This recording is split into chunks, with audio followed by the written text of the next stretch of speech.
up? What up? Welcome to another episode of New Orleans Basketball, New Orleans Network podcast.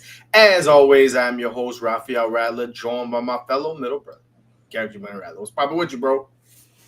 What up, bro? It's been a while since we hopped on here. A lot of things have taken place. Apparently, we're getting a new presidential candidate running since the last time we talked. That's something. But also, since we've talked, because you know I got to give you my update. Robert Downey Jr. is returning as Dr. Doom to the MCU. Let me tell you something, bro. Let me tell you something. I'm gonna do this. You gonna give me this little bit of 2 minutes to expound on this. I was sitting right here in this exact spot, trolling on Twitter, seeing Comic Book Con going on in San Diego Comic Con, and Marvel was announcing all of these different things. It was Deadpool the Wolverine weekend, and man, they announced Robert Downey Jr. Coming back as Dr. Doom. And let me tell you something, bro. I know my neighbors. I know they don't like me very much because I scream to the top of my lungs. I am very excited about that, as you can see by the t-shirt. I had to rep my boy one time for the one time. But yeah, man, everything's all good on this side. I am enjoying.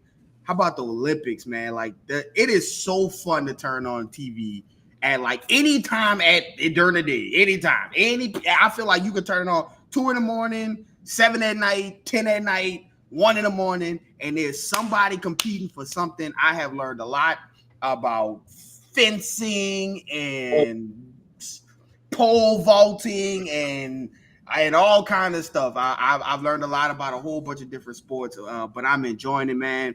Shout out to Sha'Carri. Shout out to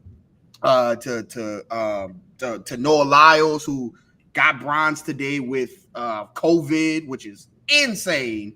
Shout out to Simone Biles and the gymnastics team for holding it down, getting gold after gold after gold. They doing their thing. Obviously, the women's basketball team, they play tomorrow. They play Australia at 10:30 in the morning for a chance to go into the finals.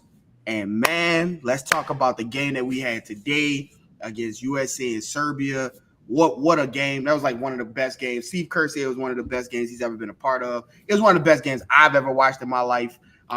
It was incredible. Team USA down however many freaking points. It's looking like they're not ready to play. And Serbia was knocking down the threes. And then I like to call them the three branches of the government, and Steph Curry, Kevin Durant, and LeBron just pretty much put the team on their back. Shout out to Joel Embiid as well.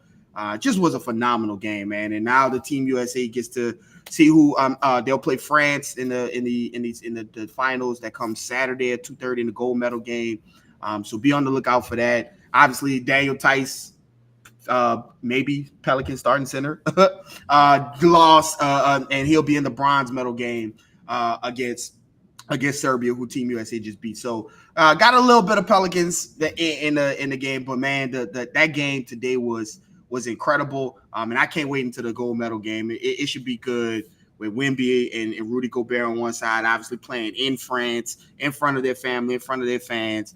Team USA coming off of a really, really a scary game because could have got really ugly had they lost that game. It's going to be really good to see. So I'm just interested. I'm a hoop junkie. I got to get it all. Got to talk about my hoops, man. But how's everything on your side, bro? Yeah, everything is blessed on my end as well. Get kids going back to school. Feels like life settling in. Basketball training camps going right around the corner. But yeah, man, the Olympics have been great. The USA was an incredible game. You're absolutely right. Got to watch some Pelicans. Jose put on for Puerto Rico. He went toe-to-toe with the U.S. They gave him a little bit of shock in the first quarter for a little bit.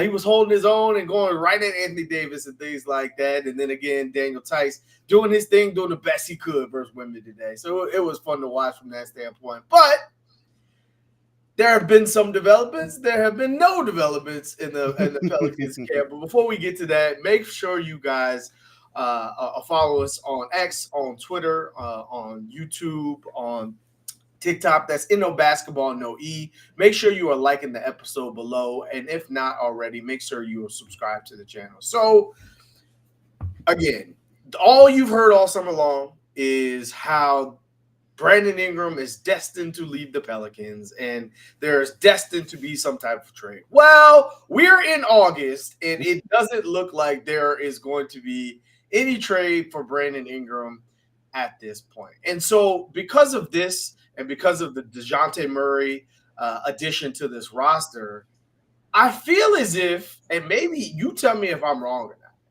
I feel as if the Pelicans are not being talked about enough, right? Like this was a team that had 49 wins going into last season. Obviously, Zion shows out in the play-in game. That hamstring happens.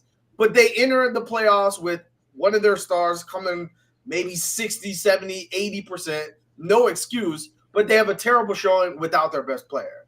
But if you look around the NBA, the Bucks also didn't have their best player, didn't go anywhere. The Miami Heat didn't have their best player, didn't go anywhere. Like as the Knicks continue to play and their best player started to hurt, they just stopped winning games. And so I think as all the moves have happened and the drafts have happened and people have made their trades here and there, somewhere lost in the shuffle. Like I keep hearing, obviously, OKC after what they were able to put together last year, obviously sweeping the Pelicans and giving the Mavs the best run for their money in the West.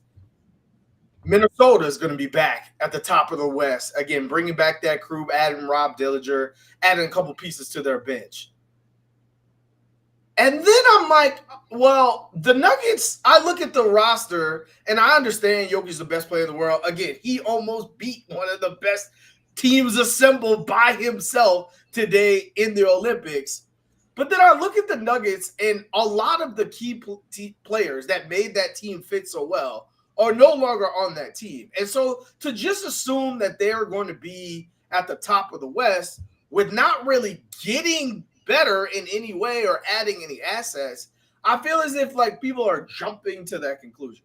And then obviously the Mavericks, who again went to the finals. There's no reason why. Like if you look at their offseason, you probably say they got better in terms of the pieces around the edges. So there's no reason why they should be back. But then there's a bunch of names that are kind of thrown before the Pelicans after that point. And I look around and I say, well, the Pelicans added an all-star. What did the rest of these teams add in the West that make you feel some type of way? So my question to you is I understand the confusion and really everyone's curiosity around what the Pelicans are going to roll out there with not having an established center, having some new additions that, again, you're going to have to see how that fits together. But do you think as if the Pelicans are kind of being underrated going into the season?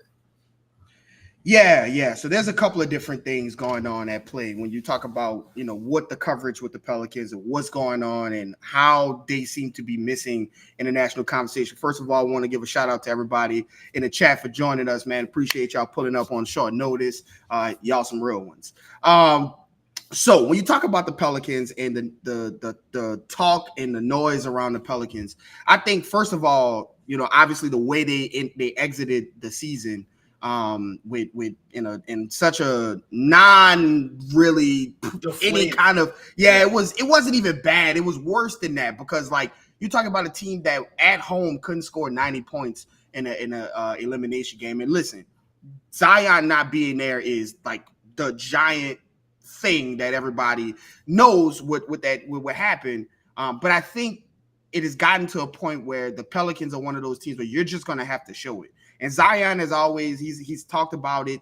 I just think that going into after losing like that, and then the conversation immediately turning to, well, what's going on with Brandon Ingram, right? Even the Dejounte Murray trade was framed around, well, how is he going to fit with Brandon Ingram and Zion and CJ and all of these different guys, and who's the starting lineup?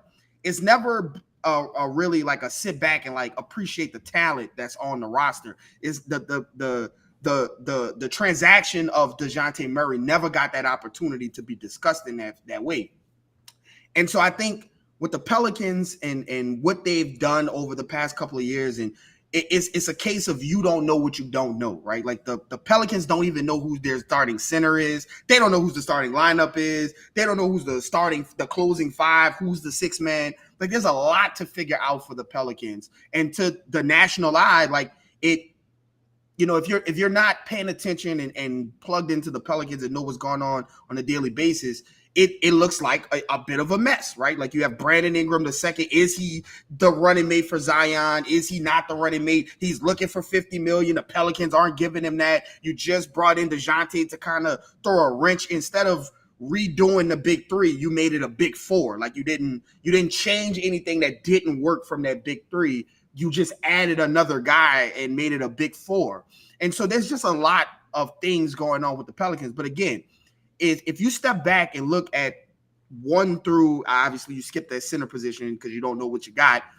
But if you look through 1 through 4, skip 5 and 6 and 7, that they have the talent level that is on the level of like the Celtics. The problem is that the Celtics have one of their guys is a starting center. And so you have like all 5 of them fit on a starting 5, and then Al Horford is kind of the guy off the bench. But you can start those guys and they all fit in, slot into positions. Whereas, is Trey gonna start? Is Herb gonna start? Is Brandon Ingram? How is that gonna play with Dejounte? And who's the starting center? It just is a mess. And you couple that with the fact that like the Pelicans haven't proven anything, right? And so everyone who from the outside looking in is looking at this team and may see it as like things that are not connected and things are a mess. And I think that's the media, the talking points are, let's just wait and see what the Pelicans. Now, from covering the Pelicans and kept keeping up with them the day to day, like the team, if they come back healthy and focused, and like you saw that Zion towards the end of the season where he was packing up the Lakers in front of our very eyes. If you see that and you couple that with like Dejounte, who's a dog, and you got like all of these different Herb, who's a first team all defense, he has established, he is here on the media. Everyone knows about Herb Jones now. Trey Murphy can come back, is going to come back into the season, and he looks to hit the ground running and going. You have CJ and whatever his role is going to be, but he can shoot and plug in at different points. And so you have a lot to work with the Pelicans, and a lot of like really good talent. And in an arms race that the NBA has turned into, who can get the most talented guys fit into this second apron, this new CBA that we're in. The Pelicans have done a really good job getting talent in. Now it's just about getting these guys to the finish line, because I think we've seen Zion dominate. We've seen Brandon Ingram have great season. You've seen all of that. But where this is going to come down to is, can these guys stay healthy and be healthy when it's time to put the chips on the table in the playoffs? And I think that's how you get that narrative framed differently. Now, the BI situation, whatever it turns out to be, I think once that gets resolved one way or another, I think then people will start to kind of pay attention to the Pelicans, whether it's a signing or if they sign him or they trade him. But I think right now it seems as though, like Slade is saying in the comments, it seems as though it's a gumbo. And like, you really got to be from New Orleans to appreciate a good bowl of gumbo. You don't really, you go some other places and it looks weird. It looks like a concoction of mess, right? A cacophony of mess. But I think if you give this team an opportunity to kind of get themselves together, and if they hit the ground running, I think that conversation with the Pelicans will turn rather quickly. We saw it happen before, and then all of a sudden the Pelicans were chasing 4 and knocking on the door for the 4th seed, only to obviously have the wheels come underneath them. But that conversation comes, I think, as the Pelicans put results to paper. Right. The things that stand out to me is, like, if you look at the offseason in totality, like, yes, you lost JV, but I think if anyone watched the team substantially, that was bound to happen. And you really weren't getting the impact of JV every single night the back half of the season anyway, because he was like not starting second halves or not playing at all, things like that. And so to me, I don't think that's necessarily a huge subtraction. After that, like, I think Dyson Daniels is going to be a really good player in this league. But if you ask anyone objectively, would you rather Dyson Daniels, A+ defense, or Dejounte Murray's B+ defense with a high upside, with all the steals that he gives, but also a B+ offense? I think that people would lean on Dejounte being the bigger acquisition there. Here's why I look at the team. I think the team got better, right? Both with their draft picks, both with the addition of a Daniel Tice, which, again, that's not something to make or break your offseason. But I think Daniel Tice would have played valuable minutes for the Pelicans if he was on the team last season, right? When you look at things. And so I look at three areas where I think the Pelicans have the potential to be elite, right? Like, obviously last year, they were fourth in defensive rating all last season. You can look at it and say, okay, you lost Najee Marshall. And let's say, Jeremiah Robinson-Earl fills that role. He's not as good as Najee Marshall, so maybe you take a step down. Let's make the argument that, Dyson Daniels is a better point of attack defender than Dejonte Murray. Okay, fine. But again, we just talked about the trade-off there. Here's the other part of the defense. Larry Nance, for the combination of Carlo Makovich, Yves Missi, and Daniel Tice, I think you won there. I think that's an addition by subtraction. And again, not to pile on Larry Nance, but for what you needed for this team from a defensive standpoint, from a rim protection standpoint, from being able to be taller than 6'7" and be the five on the court, I think that you got better in that area. And so I think the big X factor from the defensive side is number one, Zion Williamson.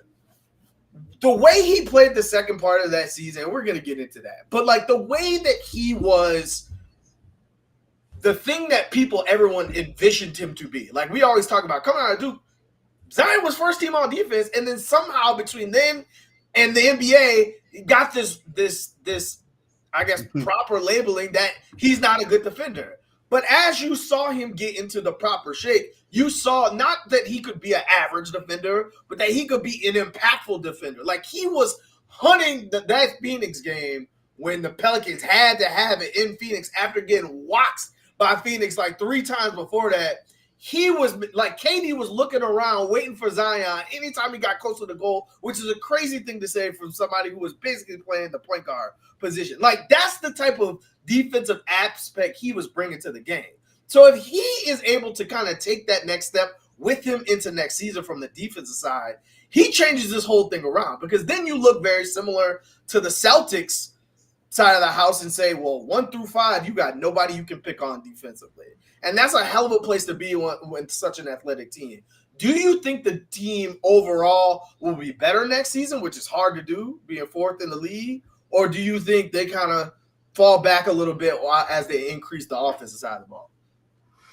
I think they have the ability to stay where they are, right? Again, you lose a guy like Najee, you lose a guy like Dyson, you lose Larry Nance and his switchability, or what the theory of his switchability.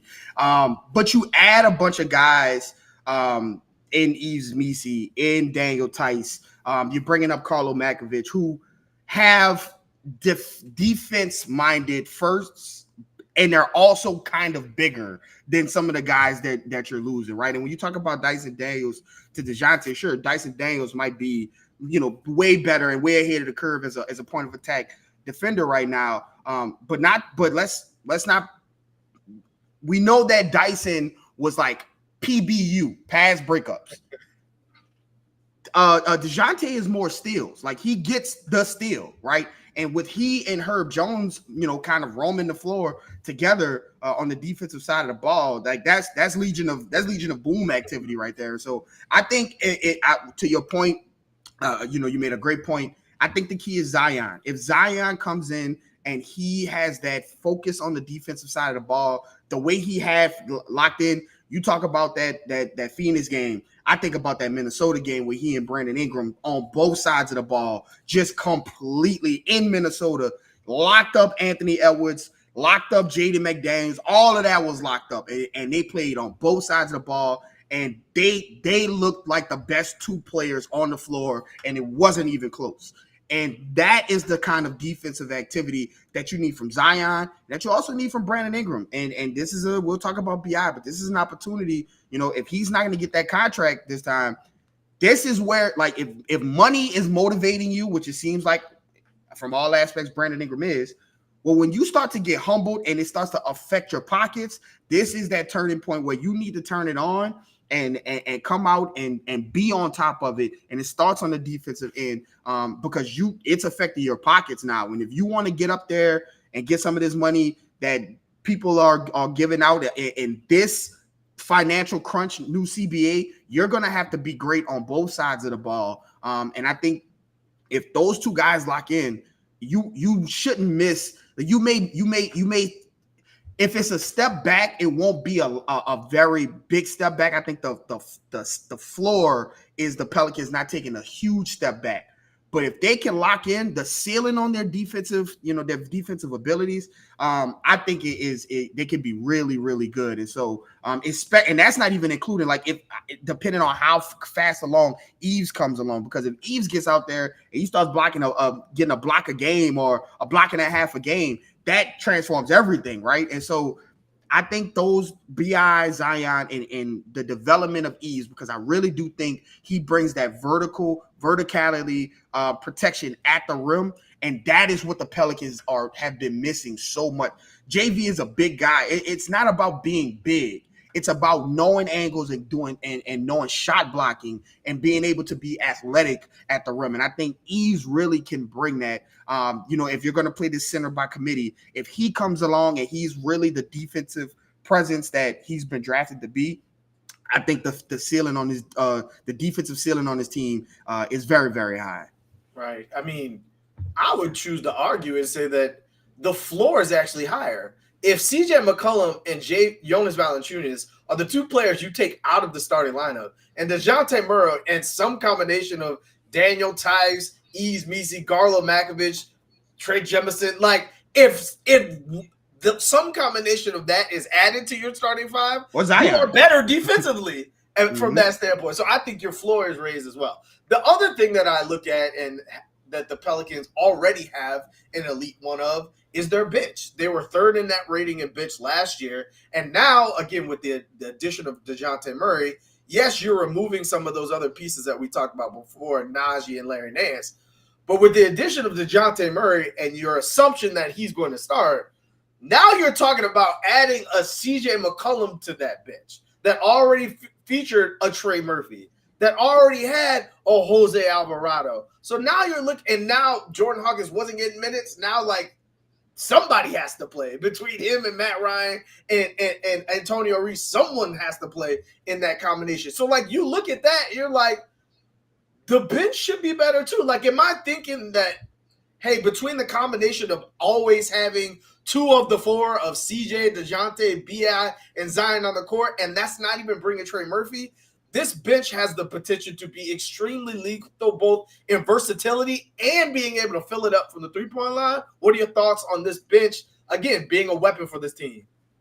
Yeah, I think CJ, if the decision is CJ is coming off the bench, if he buys into that, I think CJ has the chance to be a six-man of the year candidate, because his game is the prototypical six-man, more so than Trey Murphy, more so than Jordan Hawkins, because those guys come in and they still need someone to kind of set them up for right now, right? CJ is a guy, we've seen it, even to sometimes his detriment.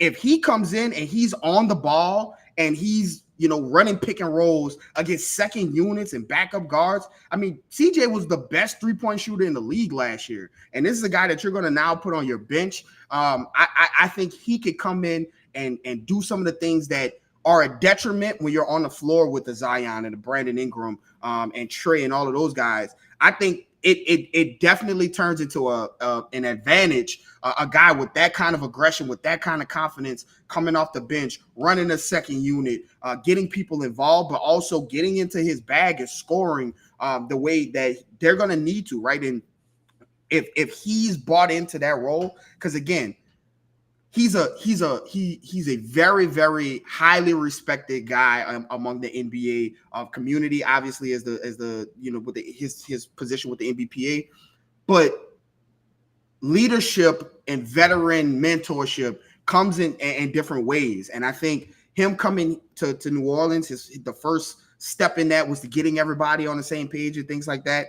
And then he transitioned into, okay, I need to do this on the floor. So I need to change my shot diet and start shooting more catch and shoot threes, more three-pointers. Shot the most threes in his NBA career this past year.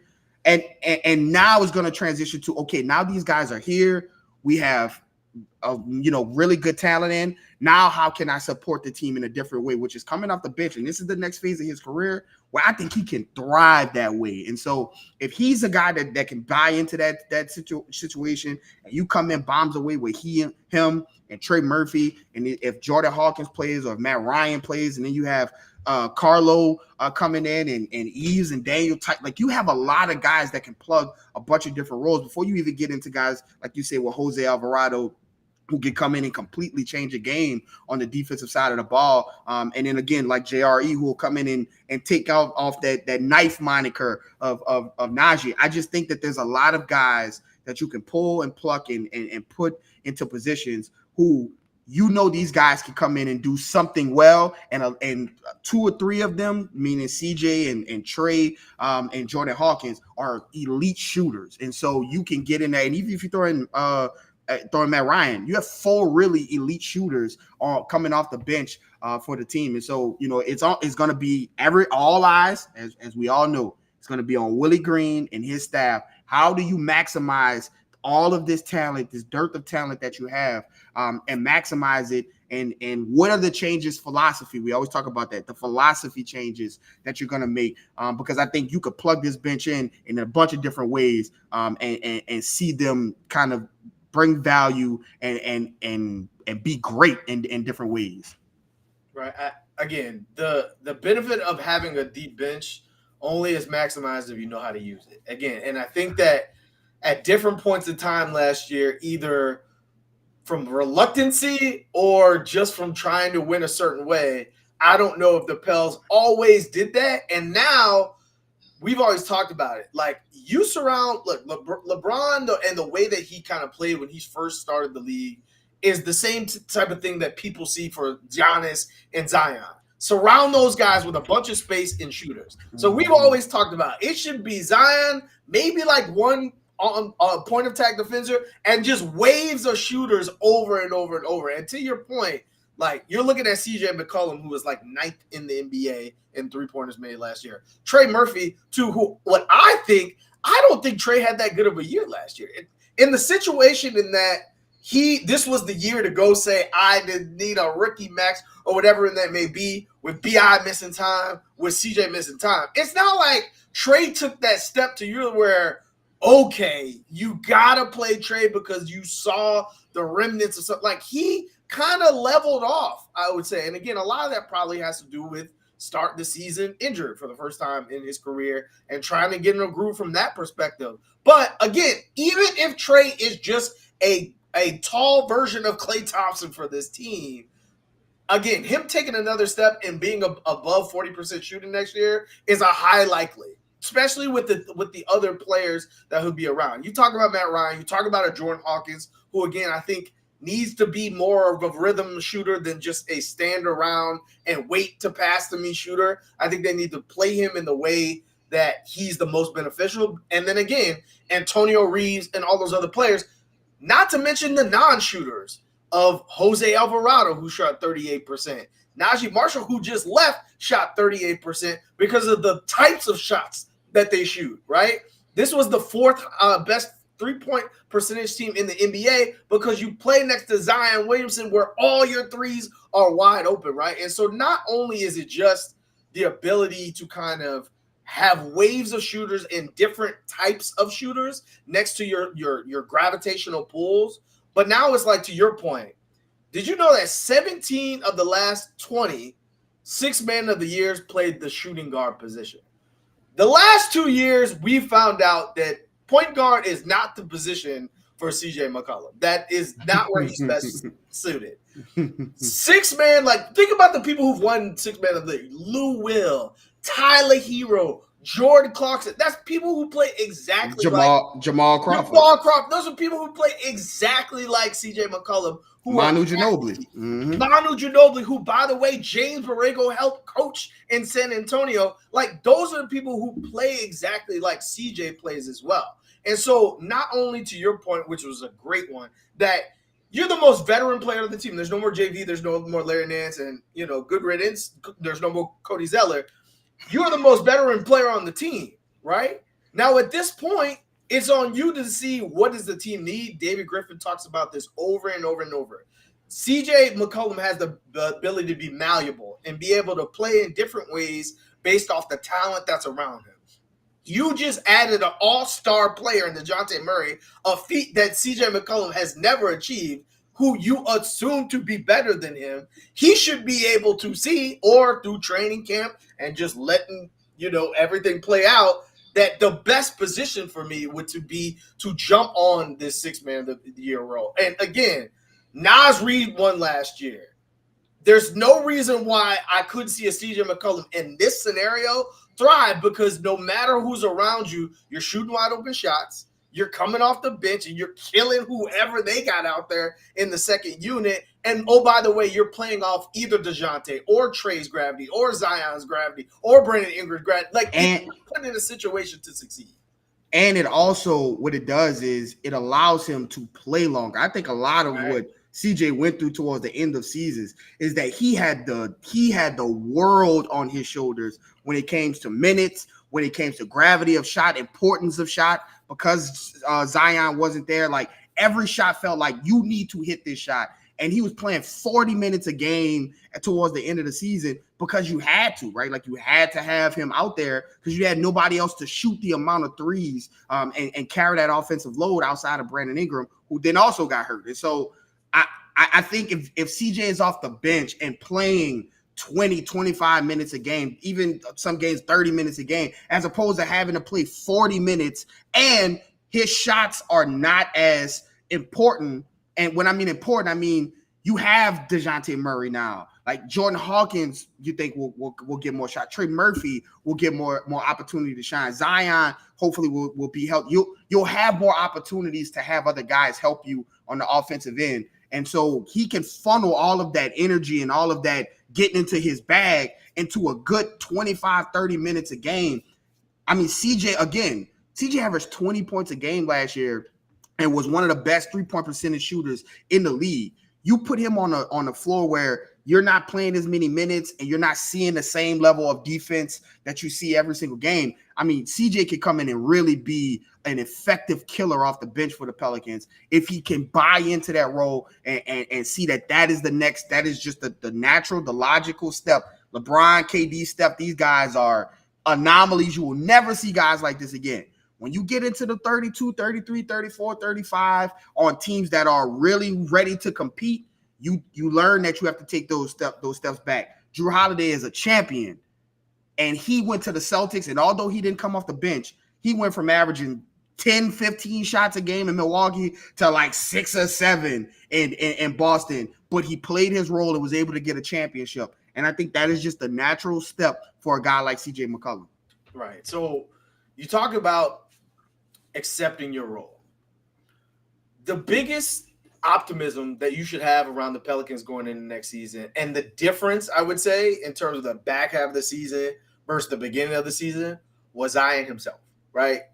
The things you saw over the back half of that season as he got himself into game shape, and even some of the things he said in the offseason about, I know where I'm going, like, you can kind of see that the light bulb has turned on for him, like, in terms of what he needs to be the best version of himself.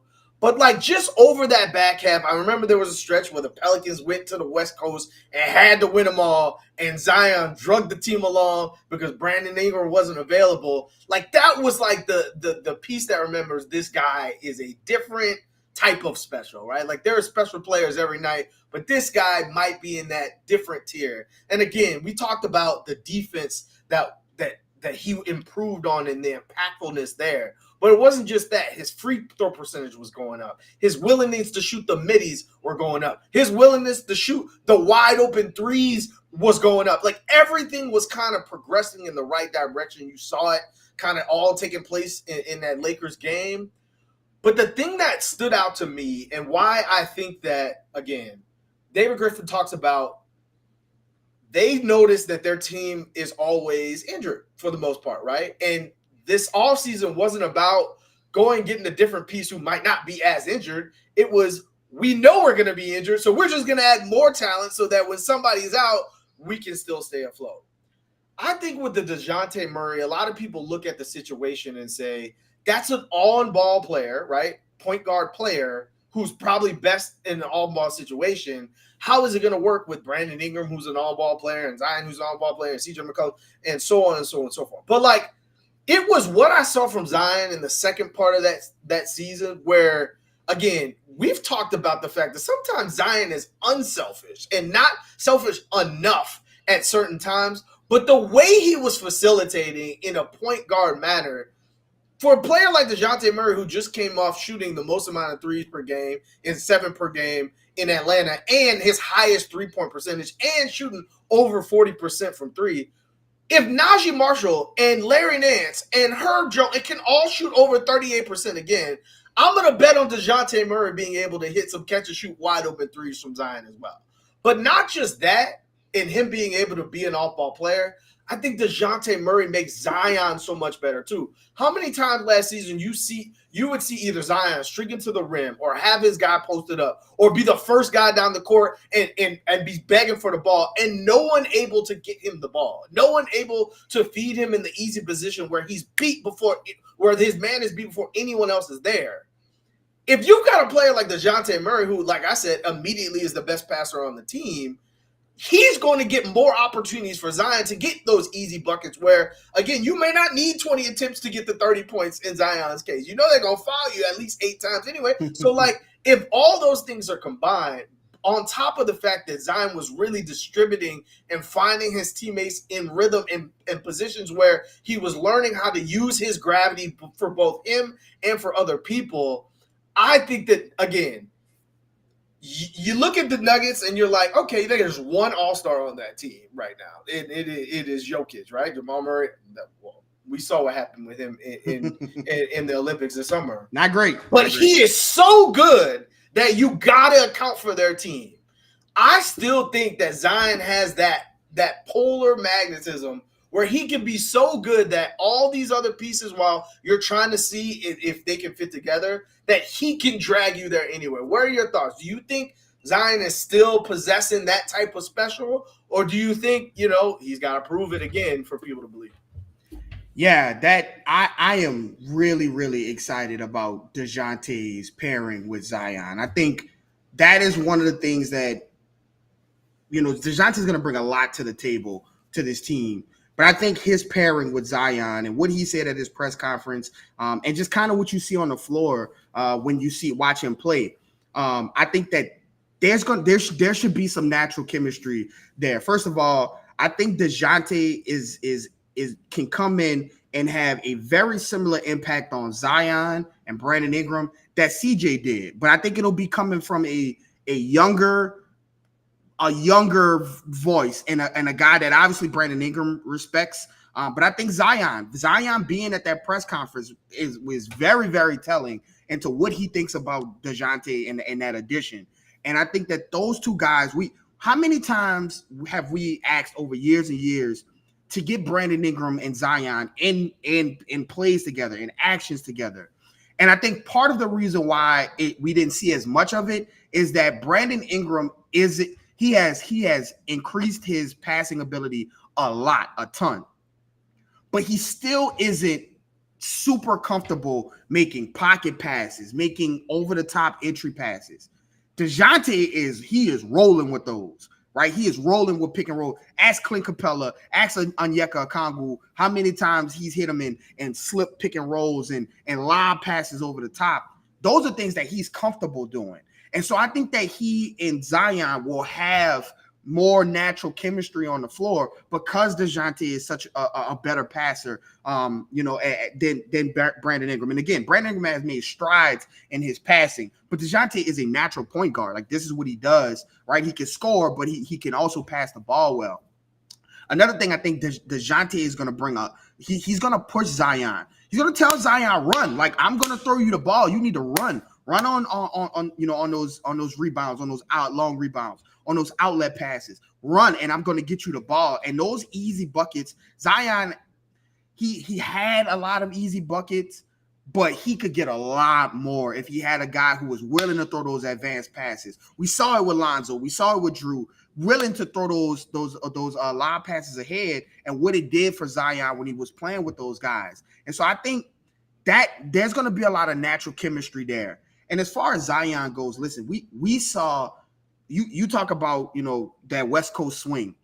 For me, again, he had a lot of great games, but I saw fear in LeBron and Anthony Davis's eyes in that second half of that playing game. And this is with all the marbles on the line. This is a team that literally embarrassed you on national television, who caused the whole downhill media criticism on you and your weight and the way you're playing and the things, and turned your season around. To stare those guys in the face the way he did, I saw there was nothing that they could do. And that Zion is the Zion that needs to be available for the Pelicans to get where they're going. The West Coast swing was incredible. He had a lot of incredible games, but that game where Zion was, walking down the floor, it didn't matter if it was Zion. If it was AD, it didn't matter if it was LeBron, Rui Hachimura. He didn't give a damn who was there. He was scoring. And he was turning the corner, and when people came over, if you helped over, he was hitting people for passes in a shooting pocket. That is the Zion that is clicked into the game, that is locked into the game, and that is the best version of Zion that I saw last season. And it sucks because it was the last game of the season. They shouldn't have been playing that game had he played in that Spurs game and not disrespected Wemby, and Wemby put it to them boys.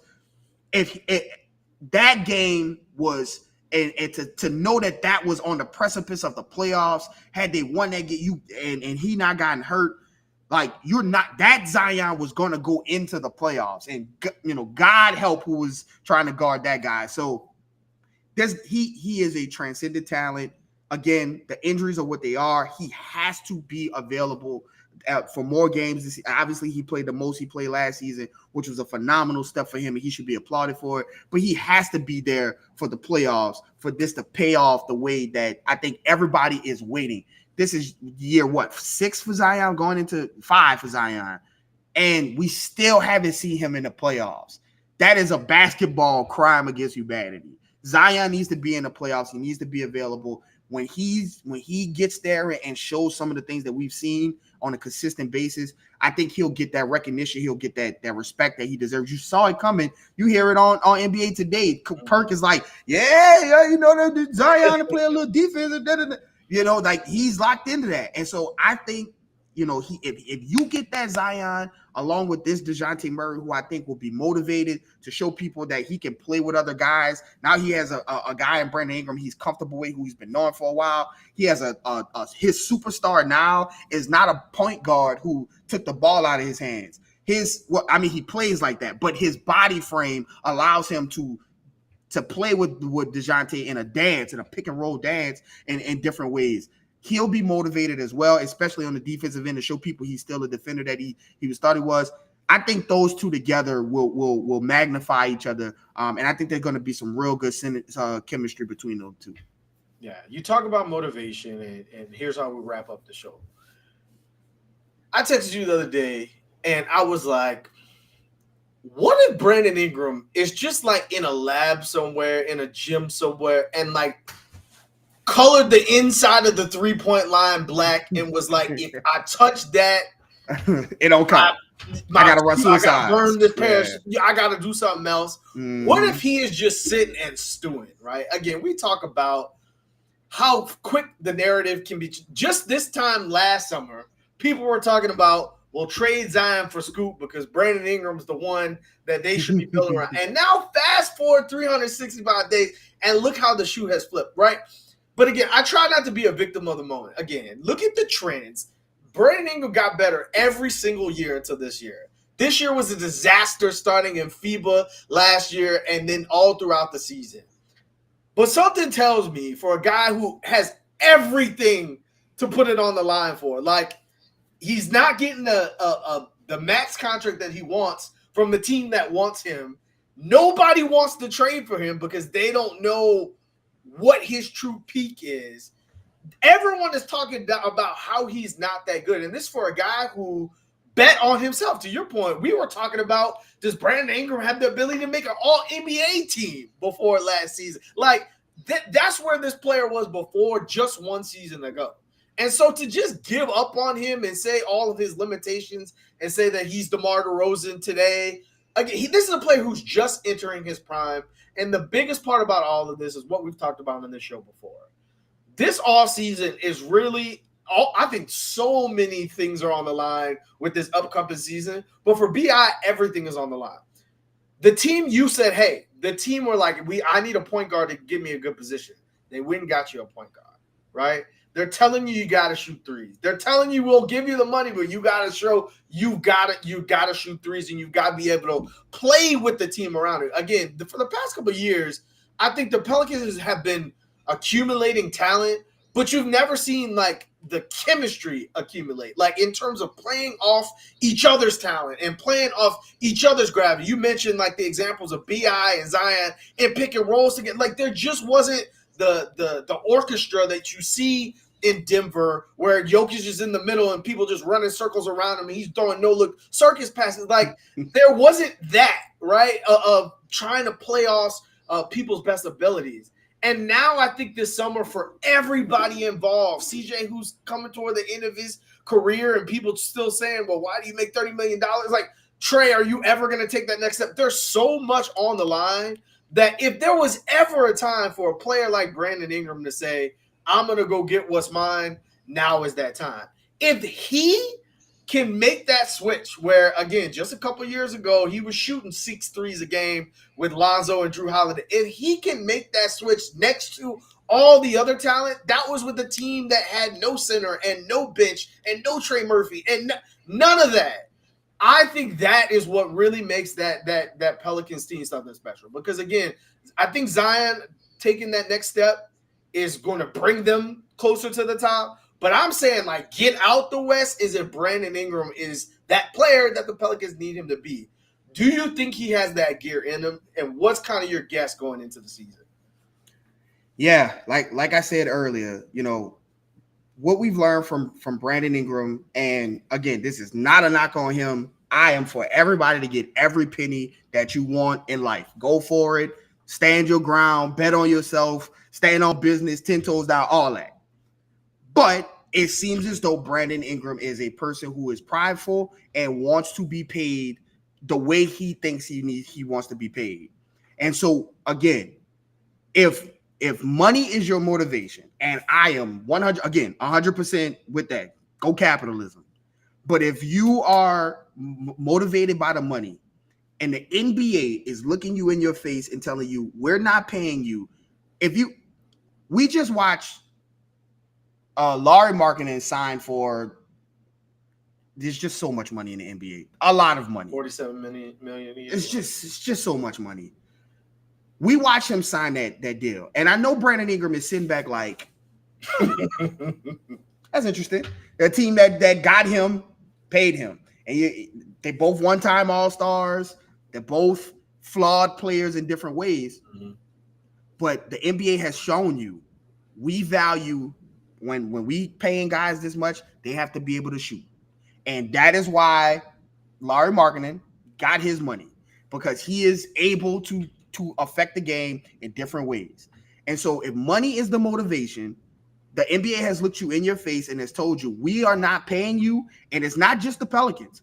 There have been plenty of teams who could have said, oh, we missed out on Paul George. Let's move in for Brandon Ingram. We missed out on Lauri Markkanen. Let's move in for Brandon Ingram. Like 2 minutes after Lauri signed his deal, a tweet came out. It was like the Warriors do not want Brandon Ingram. And I was like, well, damn, he don't even play for the Warriors. Why isn't that? God damn. They like, nope, we're not even interested in Brandon Ingram. So the NBA is looking you in your face and take it as a disrespect, take it as a chop. I don't give a damn how you take it. But this is motivation for you to say, okay, fine. This is what the NBA wants. This is what I need to work on. If money is you standing 10 toes down and on your and playing the way you want to play, will get you a DeMar DeRozan career. All right, we'll get you that career where you go to places and you put up 20 points and you get paid 30 million and 35 million, but you're never turn into that guy. You're never that guy on a successful team. If you want to stand 10 toes down on how you play, that's what's going to happen to you. But you have an opportunity here. And again, I've been screaming it from the top of my lungs. Again, Brandon Ingram got a raw deal. at the end of the season, having to carry a team against Lou Dort of all freaking people, coming back from an injury. Brandon Ingram's history has shown you he does not play well coming off of injury. It takes him a while. It doesn't change just because it's from the end of the regular season to the playoffs. That time he still needs. But I've been saying it. Brandon Ingram has the opportunity to be something that a lot of players beg and plead to be. You have the opportunity to not only get paid a good amount of money with the Pelicans, you have the opportunity to be like loved within the organization. He goes to Philly, he goes to Golden State. You are one of the guys. You are one of the guys to come over and help us win this title. With the New Orleans Pelicans, you are a child of David Griffin. You are a child of Gail Benson. You are a child of this city. Now, so you get paid, you get to be that guy on the team, and you get to play for a team that, like, if you're contributing in a way that if you contribute, y'all are knocking on the door of a championship berth, like getting out of the West. And so you have basically a chance to get paid, have your cake, and eat it too. And you just don't have that opportunity a lot of times, especially now in this cap-strapped NBA. And so he has to come into this season, and know that my game and the way I'm trying to do to play has not worked, and it has not gotten me paid. And so now, if money is your motivation, make that money that you talked about going into the media day last season. I'm trying to get some of this money that they're paying out. Go make it. The way you do that is to just take the open threes. Stop taking those dribble ins and taking contested twos. Take the open threes. I keep pointing to that Charlotte game where he went 7 from 11 from 3, and the team looked like they was unstoppable. There was nothing no one could do because Zion and everybody else just kept throwing the ball behind them, and Brandon Ingram was catching and shooting. In the words of Kevin Garnett and Uncut Gems, don't show me. Why would you show me something that I can't have? Don't do that and then go back into what has gotten you in this position. So I think Brandon Ingram has an opportunity to come out on some They Not Like Us type stuff and kill, right? And again, to go back to the Dejonte Murray acquisition, I think that he is a guy that can get that out of Brandon Ingram. They talk about how they're close and they've been knowing each other and that they're brothers. This is an opportunity for Dejonte to say, listen, I'm in this thing with you, bro. Like, let's get in here and make this work with the big guy and you. And I just think that they can do. I just think that Brandon Ingram has a level that he can get back to as far as shooting the ball and making himself. I'm not asking Brandon Ingram to turn into just catch and shoot. You can still do some of the things that make him great, getting buckets in the mid-range and doing those things. But at the end of the day, you're going to have to shoot those threes. And when you unlock your game and get into shooting those threes more, I think it makes the team better, and it gets you closer to where you want to be when you talk about them pockets. Yeah, I mean, at the end of the season, he kind of talked about, and again, that was one of the best pressers I've ever seen from Brandon Ingram, where he was just open and honest. He was like, I want people around me this summer that are not going to tell me what I want to hear, and they're going to push me, right? Because he knows what's in front of him. He knew what was going to happen after that performance for OKC. He's very well aware. I see in the comments Quinn talking about, they never would have traded Brandon Ingram. Again, I would never say never just because, like, this is all a business.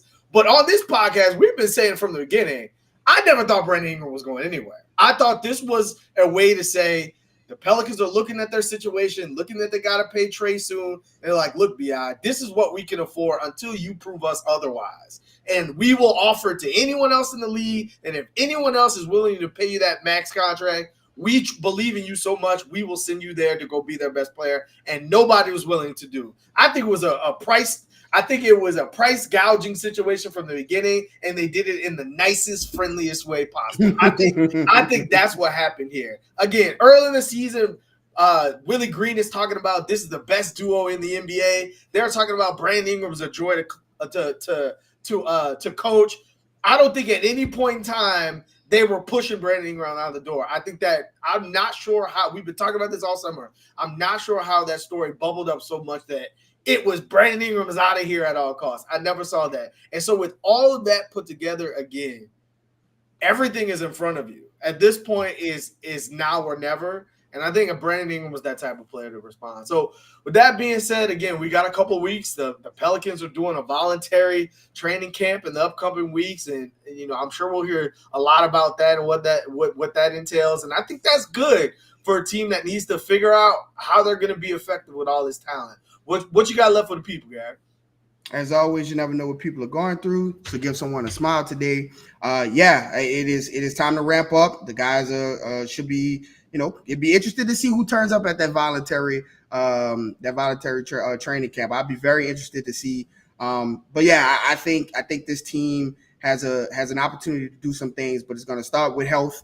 Obviously, it's going to start with the fit, and all of that path to the championship, the path to the playoffs, the path to winning the West starts at training camp. And so, we'll be here to cover it when it goes down. And so with that being said, follow myself at Garrick_Rattler. Follow my brother at Raphael_Rattler. Follow the page at NO Basketball. That's no E. That's on Instagram, Twitter, YouTube, wherever you get your socials. And most importantly, subscribe to the channel, like the episode below. And we'll see you guys next time.